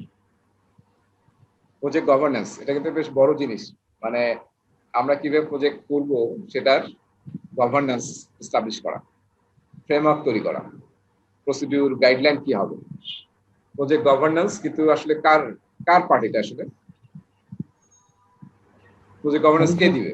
এটা প্রজেক্ট ম্যানেজার দিবে নাকি অর্গানাইজেশন দিবে নাকি কে দিবে আসলে? অর্গানাইজেশন দিবে। এই যে আমরা ওপিএ পড়ছিলাম না, অর্গানাইজেশনাল প্রসেস আছে, তখন কিন্তু প্রসিডিউর প্রসেস বলা ছিল। তো কোন একটা এস্টাবলিশ ভালো অর্গানাইজেশনে আসলে প্রজেক্ট গভর্নেন্স থাকে, যে প্রজেক্ট কিভাবে রান করবে। যেমন প্রকিউরমেন্ট বলা থাকে যে প্রকিউরমেন্ট কিভাবে এক্সিকিউট হবে, পারচেজ কিভাবে করব আমরা। সিমিলারলি একটা প্রজেক্ট কিভাবে অর্গানাইজেশনে শুরু হবে, কিভাবে ইনিশিয়েট হবে, বিজনেস কেস কিভাবে লেখা হবে, কোথায় অ্যাপ্রুভাল পাবে, এটা পাওয়ার পরে কিভাবে প্রজেক্ট ম্যানেজার ডিসাইডেড হবে, প্রজেক্ট ম্যানেজারের কাজ কি, কমিউনিকেশন রিকোয়ারমেন্ট কি, তারপর প্রজেক্ট ইনিশিয়েশনে কি লাগবে, প্ল্যানিং এ কি কি করতে হবে, ঠিক আছে। তারপরে এক্সিকিউশনে গেলে কোন কোন গভর্নেন্স বা ফ্রেমওয়ার্ক বা প্রসেস ফলো করতে হবে। তারপরে মনিটরিং কন্ট্রোলে কি কি রিকোয়ারমেন্ট আছে আমাদের। ফাইনালি যখন আমরা প্রজেক্টটা ক্লোজ করব তখন আসলে আমাদের কি কি গাইডলাইন আছে আমাদের অর্গানাইজেশনের, সেই ওভারঅল যে ফ্রেমওয়ার্কটা বা গাইডলাইনটা সেটাকে আমরা বলতেছি প্রজেক্ট গভর্নেন্স, ঠিক আছে। সো প্রজেক্ট গভর্নেন্স আমরা প্রজেক্টটাকে কিভাবে রান করব সেটা ফুল একটা গাইডলাইন দেওয়া, যেটা দায়িত্ব আসলে ম্যানেজমেন্টের, অর্গানাইজেশনের। আর যদি কোনো অর্গানাইজেশনে প্রজেক্ট ম্যানেজমেন্ট অফিস থাকে, মনে আছে কারো পিএমও অফিস? পিএমও অফিসের দায়িত্ব একটা হচ্ছে প্রজেক্ট গভর্নেন্স তৈরি করা এবং সেই গভর্নেন্সটাকে রান করা, এক্সিকিউট করা, এবং যাতে সব প্রজেক্ট সেই গভর্নেন্সটা ফলো করে সেটা এনশিওর করা। সেটা কিন্তু যারা পিএমও প্র্যাকটিস করে তাদের কিন্তু দায়িত্ব হচ্ছে প্রজেক্ট গভর্নেন্সকে এস্টাবলিশ করা এবং সেটাকে রান করা ফর অল দ্য প্রজেক্টস, ঠিক আছে। সো সেই টপিকটা নিয়ে আমরা আলোচনা করব। এখানে মেইন হচ্ছে determine appropriate governance for a project. So যে আমাদের গভর্নেন্সটা থাকবে সেটা আমাদের প্রজেক্টের জন্য আমরা ফলো করব। Define escalation paths and threshold, খুবই ইম্পর্টেন্ট যে বিভিন্ন জায়গায় আমাদের এসকেলেশন করতে হবে। যেমন চেঞ্জের জন্য এসকেলেশন করতে হবে, কন্ট্যাক্ট চেঞ্জের জন্য এসকেলেশন করতে হবে, কমিউনিকেশনের জন্য এসকেলেশন করতে হবে। কিছু কিছু কমিউনিকেশন আমরা টিমের মধ্যে করব, ইন্টারনাল স্টেকহোল্ডারের সাথে করব, আবার কিছু কমিউনিকেশন হয়তো আমরা করব এক্সটার্নাল স্টেকহোল্ডারদের সাথে। তো এই এসকেলেশন গুলা আমাদের এই গভর্নেন্স থেকে আমরা পাবো, ঠিক আছে। তো যদি কোনো প্রজেক্টে না থাকে তাহলে আমাদেরকে নিজেদের বানিয়ে নিতে হবে যে আমরা এটা ফলো করি, তৈরি করে নিতে হবে। খুব সিম্পল দিয়ে শুরু করতে হবে, খুব কমপ্লেক্সে যাওয়া যাবে না। সিম্পল দিয়ে শুরু করবো যে আমরা ইনিশিয়েশনে এই কাজ করবো, প্ল্যানিং এ এই কাজ করবো, তারপর এক্সিকিউশন এটা করবো, মনিটরিং কন্ট্রোল এটা করবো এবং ক্লোজিং এটা করবো, যেটা আসলে অর্গানাইজেশনের পার্সপেক্টিভে, নট আমার পার্সপেক্টিভে। সো এখানে দেখেন যে প্রথম যে কথাটা বলা হয়েছে লেভারেজিং অর্গানাইজেশনাল প্রসেস, ঠিক আছে। যদি অর্গানাইজেশনাল প্রসেস থাকে তাহলে সেটা আমরা করবো। অর্গানাইজেশন যদি কোনো পিএমআইএস ফলো করে, প্রজেক্ট ম্যানেজমেন্ট ইনফরমেশন সিস্টেম, তাহলে সেটা ফলো করাও কিন্তু আমার গভর্নেন্সের মধ্যে করবো, ওটার বাইরে কাজ করা যাবে না। তারপর দেখেন আইডেন্টিফাই গভর্নেন্স স্ট্রাকচার। আপনি গভর্নেন্স স্ট্রাকচার আইডেন্টিফাই করতে হবে যে কি কি আছে অলরেডি, যদি না থাকে তাহলে আপনাকে আপনার প্রজেক্টের জন্য সিম্পল দিয়ে শুরু করতে হবে। তারপর চেঞ্জ থাকলে তো অবশ্যই গভর্নেন্স ফলো করতে হবে। এবং যখন প্রজেক্ট টিম ক্রিয়েট করবেন তখনও গভর্নেন্স ফলো করতে হবে এবং একটা টিম থাকবে যারা আসলে এই গভর্নেন্সটা এনশিওর হচ্ছে কিনা সেটা যাতে তারা ম্যানেজ করে এবং ওভারসি করে, এবং তারা আসলে সিনিয়র লোকজন হবে, সিনিয়র লোকজন থাকবে, জুনিয়র লোকজন। সো প্রজেক্ট গভর্নেন্সের ডেফিনিশন আছে যেটা আমি বলতেছিলাম, ফ্রেমওয়ার্ক, ফাংশন বা প্রসেস দেওয়া, যেটা ফলো করে আমরা প্রজেক্টে ডেলিভারি দেবো এবং initiation, planning, execution, monitoring, control, closing সব জায়গায় আমরা এটা ইউজ করবো। এবং কি কি কম্পোনেন্ট থাকে যেটা আমি কথা বলতেছিলাম, যে project success and deliverable excellence criteria, সেটা গভর্নেন্স দিবে আমাদেরকে। ডেফিনেশন অফ ডান হতে পারে অ্যাজাইলের ক্ষেত্রে। Process to identify, escalate and resolve issues, যখন ইস্যু আসবে সেই ইস্যুটা আমরা কিভাবে আইডেন্টিফাই করবো, কোন ইস্যুটা কোন জায়গায় এসকেলেট করতে হবে এবং কিভাবে রিজলভ করবো তার গাইডলাইন থাকতে পারে। তারপর relation between project team, organizational groups and external stakeholders, সেটার গাইডলাইন থাকবে। তারপর দেখেন প্রজেক্ট অর্গানাইজেশনাল চার্ট এবং প্রজেক্টের রোল, তাই না? এটা কিন্তু প্রজেক্ট গভর্নেন্সে বলা থাকে, অনেক অর্গানাইজেশনে বলা থাকে যে যেমন কেউ যদি অ্যাজাইল স্ক্রাম ফলো করে তাহলে কি কি রোল থাকবে, স্ক্রাম মাস্টার, প্রোডাক্ট ওনার, টিম, ঠিক আছে। আবার কেউ যদি সেফ ইউজ করে, হ্যাঁ সেফে প্রায় অনেকগুলা রোল আছে, নানান ধরনের রোল আছে। সো সেগুলো আমাদেরকে ফলো করতে হবে এবং অর্গানাইজেশন চার্টটা কিরকম হবে, প্রজেক্ট অর্গানাইজেশন চার্ট। আমরা এটা নিয়ে কথা বলতে বলছিলাম ওই যে বিল্ড এ টিমের ক্ষেত্রে, যখন একটা অর্গানাইজেশনের তো একটা অর্গানোগ্রাম থাকে, তাই না? এরকম ভাবে আমরা প্রেজেন্ট করি যে সিইও, তার নিচে বিভিন্ন ম্যানেজমেন্ট থাকে। যখন একটা প্রজেক্ট শুরু হয় তখন কিন্তু প্রজেক্টের একটা কি থাকে, তারা কিন্তু একটা অর্গানোগ্রাম থাকে। হ্যাঁ, এখানে স্টিয়ারিং কমিটি থাকে, তারপর হচ্ছে আপনার চেঞ্জ কন্ট্রোল বোর্ড থাকে, তারপরে থাকতে পারে ইমপ্লিমেন্টেশন কমিটি, তারপরে টেকনিক্যাল কমিটি, অনেক ধরনের কমিটি থাকে। তো সবগুলোর আসলে অর্গানাইজেশন চার্ট থাকতে হবে আপনার, এবং সবগুলোর রোল এবং রেসপন্সিবিলিটি ডিফাইন করা থাকবে যদি আপনার গভর্নেন্স থাকে। আর না থাকলে এটা আপনাকে ডিফাইন করে ফেলতে হবে। কমিউনিকেশন খুবই ইম্পর্টেন্ট, যে গভর্নেন্স আছে সেটা ফলো করে কমিউনিকেশন প্রসেসগুলোকে এস্টাবলিশ করতে হবে। তারপর ডিসিশন মেকিং কিভাবে হবে, এটার কোনো অর্গানাইজেশন গাইডলাইন আছে কি? Guidelines for aligning project governance আর অর্গানাইজেশন স্ট্র্যাটেজি। আমরা জানি যে প্রজেক্ট কিসের জন্য করা হয়, স্ট্র্যাটেজিকে এক্সিকিউট করার জন্য। সেটা অবশ্যই অ্যালাইন থাকতে হবে যখন আমি প্রজেক্ট গভর্নেন্স তৈরি করব। প্রজেক্ট লাইফ সাইকেল অ্যাপ্রোচ, প্রজেক্টে আমরা অ্যাজাইল ফলো করব, হ্যাঁ, নাকি হাইব্রিড করব? তারপরে আমরা এই যে প্রজেক্টটা নিচ্ছি সেই প্রজেক্টের ফেজ কি হবে, কয়টা ফেজ থাকবে, সেটা কিন্তু প্রজেক্ট গভর্নেন্সে বলা থাকে। হ্যাঁ, যেমন রবি, অনেক আগে যখন আমরা রবিতে কাজ করছিলাম তখন রবি একটা ফলো করতে, সেটার নাম ছিল আইডিয়াস। একদিন মধ্যে আপনাদের বলছিলাম আইডিয়াস। প্রতিটা প্রজেক্টে 5টা ফেজ থাকতে হবে ওদের। প্রজেক্ট লাইফ সাইকেল মানে কি, কালেকশন অফ ফেজেস। তো সেটা এরকম কিন্তু যারা কনস্ট্রাকশন নিয়ে কাজ করতে, রিয়েল এস্টেট কোম্পানি, তারা হয়তো কাগজে কলমে কিছু নাও থাকতে পারে, কিন্তু দেখা যাবে তারা কিন্তু একটা ফরম্যাট ফলো করে। ঠিক আছে, যে আমাদের স্ট্রাকচার ডিজাইন রেডি হতে হবে, তাই না? আর্কিটেকচার ডিজাইন হতে হবে, তারপরে আমরা এই সয়েল টেস্ট করবো, ইয়া হবে, এইভাবে করে করে কিন্তু হবে। এবং এই স্টেপস গুলা অলরেডি ফেজ গুলো কিন্তু ডিফাইন করা আছে। তো এটা আমাদেরকে তৈরি করতে হবে প্রজেক্ট লাইফ সাইকেল অ্যাপ্রোচ। অনেক অর্গানাইজেশন কমন অ্যাপ্রোচ ইউজ করে সব প্রজেক্টের জন্য।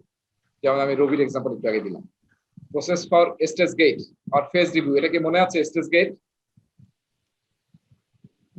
যেটাকে আমরা ফেজ গেট বলি, মনে নেই ভাইয়া। কারো মনে আছে?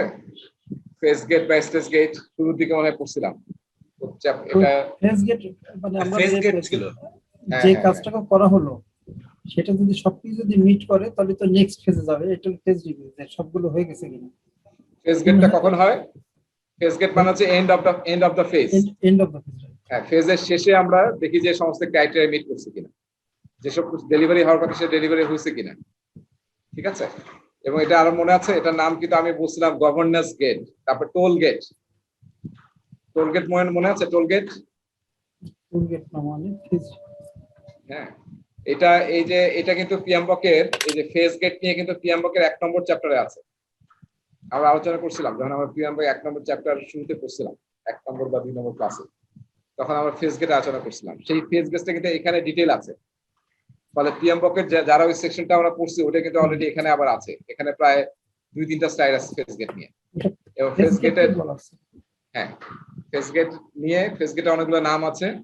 যেমন এটাকে বলা হয় কিল পয়েন্ট, বলা হয় টোল গেট, তারপর বলা হয় গভর্নেন্স গেট। ঠিক আছে, সো এখানে আসলে আমরা রিভিউ করে দেখি যে এই ফেজের যে কাজগুলো হওয়ার কথা হয়েছে কিনা, এবং আমরা ডিসিশন নেই, নো এবং নো গো ডিসিশন নেই।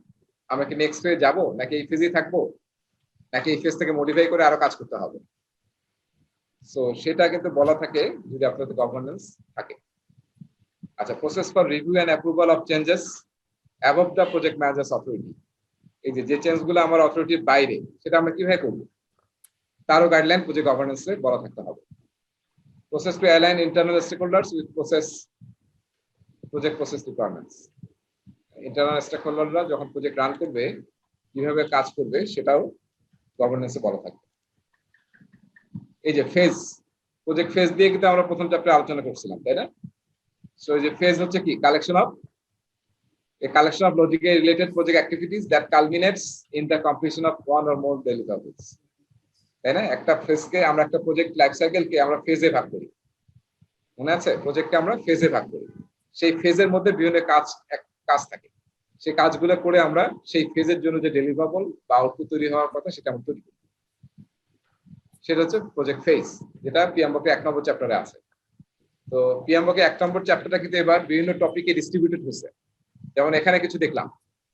এছাড়াও আমরা বিজনেস এনভায়রনমেন্টে কয়েকটা জিনিস দেখছি, আবার সামনেও দেখবো, সেখানেও ছিল। যেমন একটা চ্যাপ্টার আছে ওপিএ এবং ইএফ নিয়ে, তারপরে একটা চ্যাপ্টার আছে বিজনেস ভ্যালু নিয়ে, যেটা ইন্টারন্যাশনাল চ্যাপ্টারে আছে, বিজনেস কেস নিয়ে। আচ্ছা দেখেন, প্রোডিউস ওয়ান অর মোর গভর্নেন্সটা তো এটা 2 নম্বর চ্যাপ্টার যেটা ছিল। হ্যাঁ, প্রজেক্ট এই প্রজেক্ট গভর্নেন্সটা আসলে পিএমওকে 2 নম্বর চ্যাপ্টারে ছিল, 2 নম্বর চ্যাপ্টারে মেনশন ছিল।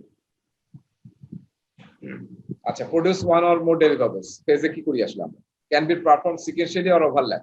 এটাও পিএমওকে 1 নম্বর চ্যাপ্টারে ছিল, যে ফেজ 2 ধরনের হতে পারে, সিকোয়েন্সিয়াল হতে পারে অথবা ওভারল্যাপিং হতে পারে। এটা আমরা পরের স্লাইডে দেখব। Outputs from one phase are generally inputs to the next phase, তাই না? একটা ফেজের আউটপুট অন্য ফেজে জেনারেলি ইনপুট হয়। যেমন আমি স্ট্রাকচার এবং আর্কিটেকচার ডিজাইন কমপ্লিট করলাম, তার মানে কি এই ডিজাইনটা ফলো করে কি করব, পরের কাজগুলো হবে, সো পরের জন্য এটা ইনপুট হিসেবে ইউজ হচ্ছে। আচ্ছা, যে আমি একটু আগে বললাম sub organization may have standard phases across all project, সব প্রজেক্টের জন্য একটা সেম ফেজ ফলো করতে পারে, এরকম হতে পারে। এটাও গভর্নেন্সের পার্ট। সো এই হচ্ছে প্রজেক্ট ফেজ। এগুলো আসলে পিএমওকে 1 নম্বর চ্যাপ্টার এবং 2 নম্বর চ্যাপ্টারে ছিল। Applying governance to the project life cycle. So আমাদেরকে এই যে লাইফ সাইকেলের বিভিন্ন ফেজে আমাদের গভর্নেন্স ফলো করতে হবে। বিগিনিং এ, ইনিশিয়েশনে, ঠিক আছে, তারপরে ফেজ যখন শেষ হবে তখন আমাদেরকে গভর্নেন্সটা ফলো করতে হবে। এবং এইটা ওই যে প্রজেক্ট গভর্নেন্সের পার্ট এবং ওপি এর part, organization process part. Escalation part, এটা আসলে ফেজ গেট নিয়ে কথা, যেটা পিএমওকে 1 নম্বর চ্যাপ্টারে আছে, যেটা এখানে 2টা টার্ম নতুন অ্যাড করছে, সেজন্য একটু ইম্পর্টেন্স দিয়ে খেয়াল করে রাখবেন, দাগায় রাখেন। গভর্নেন্স গেট, টোল গেট অথবা কিল পয়েন্ট। কিল পয়েন্ট আগেও ছিল, 2টা নতুন টার্ম পাচ্ছি, একটা হচ্ছে টোল গেট, একটা হচ্ছে গভর্নেন্স গেট। ঠিক আছে, তার মানে ফেজ গেট হচ্ছে কি, একটা ফেজের শেষে, এই যে এখানে খুব সুন্দরভাবে ছবি দিয়ে দিচ্ছে যে একটা ফেজ শেষ হয়েছে, তারপর আমরা ফেজ গেট 1 করতেছি, গেট 1, ফেজ 2 শেষ, গেট 2। ঠিক আছে, এইভাবে যতগুলা ফেজ থাকবে ততগুলা কি থাকবে, ফেজ গেট থাকবে আর কি। এবং ফেজ গেটে আমরা কি করি, যে সমস্ত ক্রাইটেরিয়া মিট করছে কিনা, used to check if each phase has fulfilled the exit criteria and is eligible to move to the next phase. সমস্ত এক্সিট ক্রাইটেরিয়া মিট করছে কিনা, এই জন্য এটাকে আমরা বলি ফেজ এক্সিটও বলি। এটা একটা নামও কিন্তু আছে, কিন্তু ফেজ এক্সিট। সো যখন আমরা সমস্ত দেখবো যে সবকিছু মিট করছে, তখনই আমরা আসলে ফেজ 2 তে যাব। আর না হলে হয়তো ডিসিশন নিতে হবে যে আমরা এই ফেজে আরো কাজ করতে হবে আমাদের, এই জন্য এটাকে আবার বলা হয় গো নো গো ডিসিশন দেওয়ার প্লেস, ফেজ গেটে। সফটওয়্যারে এই ফেজ গেটকে বলা হয় কোয়ালিটি গেট, সফটওয়্যার ইন্ডাস্ট্রিতে। ফলে এই টার্মটা কিন্তু একটা নতুন টার্ম, যেটা আগে পিএমওকে ছিল না, কোয়ালিটি গেট। তার মানে একই জিনিসের নানান নাম কিন্তু। ঠিক আছে, কোয়ালিটি গেট মানে কি, সমস্ত টেস্টিং এবং কোয়ালিটি ক্রাইটেরিয়া যদি মিট না করে, তাই তো আসলে আমি এই যেটা তৈরি করলাম সেটা কিন্তু অন্য জায়গায় নিয়ে যেতে পারবো না, নেক্সট ফেজে নিয়ে যেতে পারবো না। আগে আমার কোয়ালিটি গেটটা পাস হতে হবে।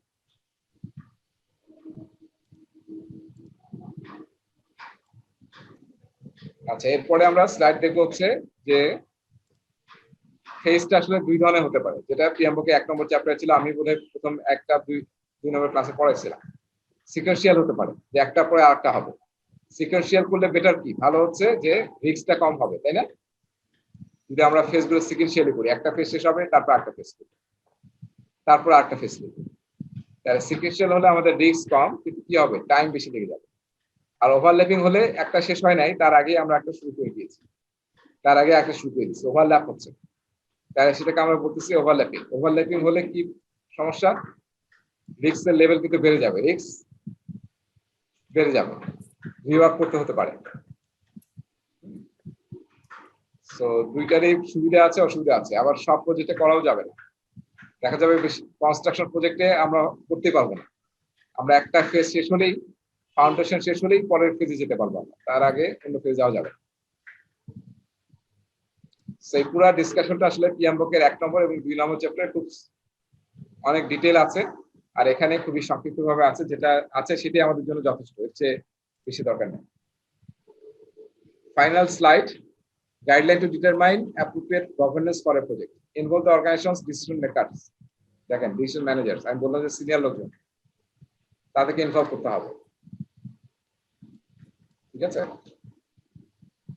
Choose the most appropriate governance goals and try to keep them simple, যদি না থাকে তাহলে সিম্পল দিয়ে স্টার্ট করো, এবং পিএমও অফিসে যদি থাকে তারা আসলে ট্রাই করবে সিম্পল দিয়ে শুরু করবে।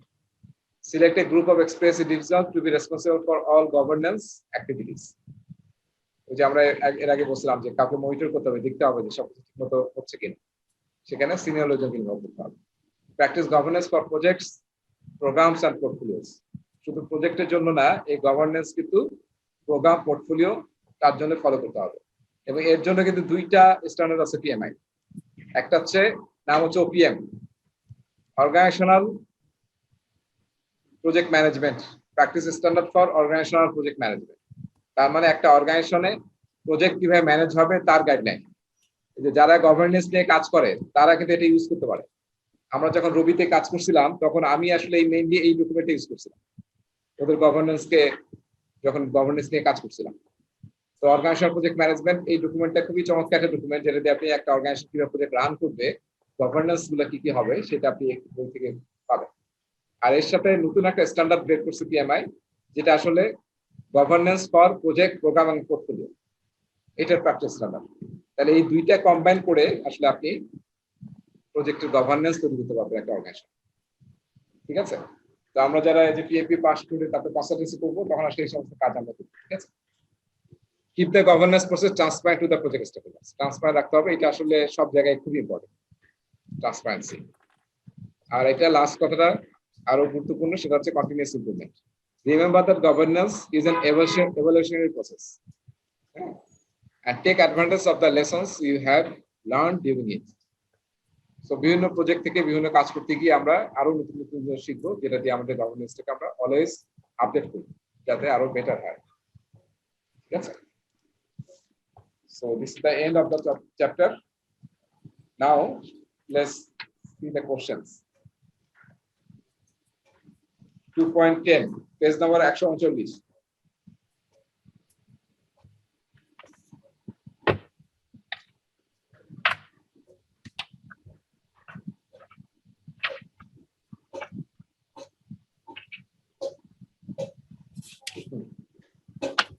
আচ্ছা, পাইছেন সবাই? জি, এই স্ক্রিন শেয়ার দিলে একটু ভালো হয়।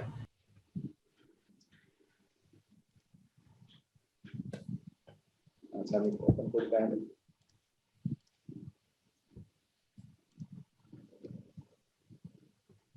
স্টুডেন্ট ম্যানুয়াল,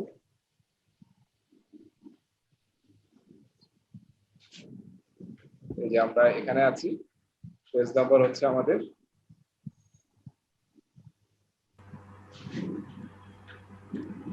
দেখতে পাচ্ছি সবাই? জি দেখতে পাচ্ছি। জি আচ্ছা, ভাই। ওই আমাদের শপিং সেন্টারের উপরই প্রশ্ন। The new shopping centre project 3 years from design to construction to complete. You are new to the term governance and you want to test yourself to confirm that you have a solid understanding of it. Definition of governance. 1 নম্বরটাই তো মনে হচ্ছে। নাম্বারটা এই set of practices to help ensure the success of project. 3 নম্বর। না, 3 নম্বর তিন হবে না, নম্বর। কারণ সব জায়গাতে PMO পিএমও না, সব জায়গাতে পিএমও অফিস থাকবে না, তাহলে কি গভর্নেন্স ফলো করবেন না? পিএমও হবে না, হ্যাঁ। তাহলে 1 নম্বর। হ্যাঁ, 1 নম্বর, হ্যাঁ, set of practices to help assure G, the 1 number. Success of the project. আপনি একটু সংজ্ঞাটা পড়ে নেবেন, ডাইরেক্টলি ডেফিনিশন থেকে আসে নাই, কিন্তু ডেফিনিশনটা বুঝে থাকলে আপনি অ্যান্সার দিতে পারবেন। আচ্ছা, এরপরে আসেন, when should the assumptions made about a phase be verified? দেখেন, খুব ইম্পর্টেন্ট প্রশ্ন।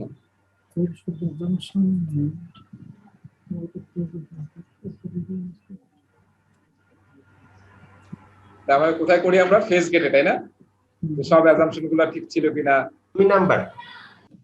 at the beginning of next phase. কি হতে পারে? At the end of the project. না, এটা তো আসলে মনে হচ্ছে যে হওয়া উচিত ছিল যে এন্ড অফ দ্য ফেজ, কিন্তু এটা তো লেখা নাই কোথাও। আমরা যখন নতুন ফেজ শুরু করব তখন আগের ফেজ নিয়ে কেন ভেরিফাই করতে যাবে? এটা 4 নাম্বার হবে, continually through out the project. What should the assumptions be? হ্যাঁ, ফেজ তো when should the assumptions made about the phase be verified? ফেজের শেষে করা উচিত না এটা? At the end of the phase, sorry. কিন্তু এটা তো লেখা নাই, এটা তো অপশন না। At the end. দেখেন এখানে কিন্তু একটা অ্যাসপেক্ট লাগছে না, লাগছে এখানে নাই। আমরা চাচ্ছি যে আসলে কি হবে, এই ছবিটা একটু খেয়াল করেন তো, আমার কাছে মনে হচ্ছে ছবিটা একটু খেয়াল করেন। ছবি অনুযায়ী 2 নাম্বার হয়, তাহলে নেক্সট ফেজের প্রথমে করতে হবে আর কি। আমরা আসলে করব কোথায়? ফেজ গেটে করব, তাই না? তার মানে beginning of phase.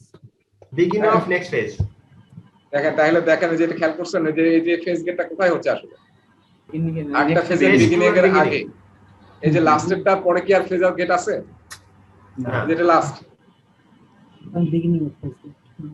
ঠিক আছে? phase এর last এখানে একটা ফেজ গেট থাকা উচিত ছিল, তার মানে আছে কোথায় আসলে? Beginning of. At the beginning এ আছে, ঠিক আছে? এই ফিগারটা একটু মনে রাখলে অ্যানসারটা দিতে পারবেন, কারণ আমার কাছে মনে হচ্ছে যে ওই অ্যানসারটাতে গোলমাল লেগে যায় যে আসলে কি হবে আসলে। সো এই ফিগারটা একটু মনে রাখলে বুঝবেন যে একটা beginning of the Beginning of Next next phase. 3 number. আমরা অ্যাজাম্পশন করে দেখতেছি কার আসলে আগের ফেজে, কিন্তু করতেছি কখন? নেক্সট ফেজের আগে, কিন্তু অ্যাজাম্পশন করে দেখতেছি যেটা শেষ হচ্ছে অলরেডি কার তার মানে ওরা ওই অপশনটা দিতে পারতো যে এন্ড অফ দ্য ফেজ, সেটা হয়তো দিতে পারতো, দিলে খুব ইজি হয়ে যেত, তখন তো আপনি টাচ করে তখন দিবেন। আমরা ইজিলি সিলেক্ট করতে পারতাম। হ্যাঁ, যে একটু ঘুরায় দেখেন, একটু ঘুরাই দিচ্ছে, কিন্তু কনসেপ্টটা আসলে ইম্পর্টেন্ট যে আসলে আপনি যে ফিগারটা ঠিক মতো বুঝছেন কিনা। হ্যাঁ, তার উপরে কিন্তু প্রশ্নটা আসছে আর কি। আচ্ছা, এবার 3 নম্বর আসে, সহজ প্রশ্ন। এটা আছে আসলে এই তার মানে এই প্রশ্নটা কিন্তু আসবে পরীক্ষায়, বুঝছেন? মাল্টিপল রেসপন্সের 1 3 6 3.3 এটা দিতে বলছে না? Decision to move from 1 3 6 sorry, ঠিক আছে। position to connect. তাই না? 1 3 6 Hill point. Hill point, phase Phase gate gate. এবং হচ্ছে governance gate. Governance gate. Okay, perfect. আচ্ছা, এরপর লাস্টেরটা আসি আমরা। Which of the following describe the most common face-to-face relationship in multi-phase projects? Multi-phase Which of the following describes Sequential. sequential. Sequential. Sequential হবে Things তো। are fine to finish to start there না, তো overlapping non-overlapping. আমরা তো দেখলাম না যে phase কি হয়? ফেজে দুই ধরনের রিলেশনশিপ হয়, একটা হচ্ছে ওভারল্যাপিং, একটা Sequential. সিকোয়েন্সিয়াল। যখন ফেজ নিয়ে কথা বলতেছে তখন আমরা টাস্কের ওটাতে যাব না, যে finish to start, start to ওটাতে যাব না, ঠিক আছে? আমরা ফোকাস করব ফেজে, কারণ টাস্ক তো খুব ছোট জিনিস আর ফেজ হচ্ছে বিশাল বিষয়। একটা ফেজে একটা প্রজেক্ট হয়, তাই না? বড় বড় প্রজেক্টে কি হয়? একটা ফেজে আসলে পুরা 5টা প্রসেস গ্রুপ পিএমওয়ার্কের একবার করে হয়, 49টা প্রসেস একাধিকবার হয়। সো আমরা কি করব? কমন কোনটা? সিকোয়েন্সিয়াল। Common always sequential. হ্যাঁ, যত সিরিয়ালি কাজ করব আমরা, এটা আমাদের জন্য বেস্ট, ভালো। ওভারলে করতে গেলে তো বিভিন্ন ভেজাল লাগবে। এটা তো non-overlapping. এটাও তো কমন। আবার নন ওভারল্যাপিং কোনো দেখেন আমি মিস করছি, আমি ভাবছি ওভারল্যাপিং বলা আছে, আমি এই জন্য ভাবতেছি ওভারল্যাপিং বলা আছে। এটা Non-overlapping তো অপশন নেই। অপশনই নাই। মানে আসলে তো সিকোয়েন্সিয়াল আর নন ওভারল্যাপিং একই কথা, তো Right. এটা টার্মটা নাই। এটাকে আমরা বলি কি জানেন? এটা একটু দেখবেন, এটাকে বলা হয় মেড আপ টার্ম। শব্দটা হয়তো আমরা শুনছি অনেকে, মেড আপ টার্ম, মানে ইচ্ছা করে টার্মটা বানাইছে আর কি। ওই টার্মটা আসলে নাই, মানে আমাদের স্টুডেন্ট মেনুও নাই, পিএমওকে নাই, কিন্তু ওই টাইপের একটা বানাইছে। যেমন নন ওভারল্যাপিং হতে পারে যে সিকোয়েন্সিয়াল, কিন্তু ওই টার্মটা কিন্তু নাই, টার্মটা আছে সিকোয়েন্সিয়াল। এরকম যদি দেখেন যে সমার্থক শব্দ, তাহলে এগুলো হচ্ছে ওই যে পিএমআই ইজম বলছিলাম আমি, তখন কিন্তু আপনাকে সিকোয়েন্সিয়াল দিতে হবে, নন ওভারল্যাপিং দিলে হবে না। আপনি তো বলতে পারেন যে নন ওভারল্যাপিং তো একই মিন করতেছে, এগুলো আসলে মেড আপ টার্ম। আপনাকে দেখতে হবে যে স্টুডেন্ট ম্যানুয়াল বা পিএমওকে কি বলা আছে, সেটা আনসার দিতে হবে, ঠিক আছে? এটা আসলে PMI ism. So that's why this will be the perfect answer. তো দেখেন এবার যে প্রশ্নগুলো আছে, আপনারা মোটামুটি এই প্রশ্নগুলাই পাবেন আর কি, যদি আপনারা এই যে মানে জুন জুলাই অগাস্টের মধ্যে পরীক্ষা দিয়ে দেন, পরে হয়তো একটু ডিফিকাল্ট হতে পারে।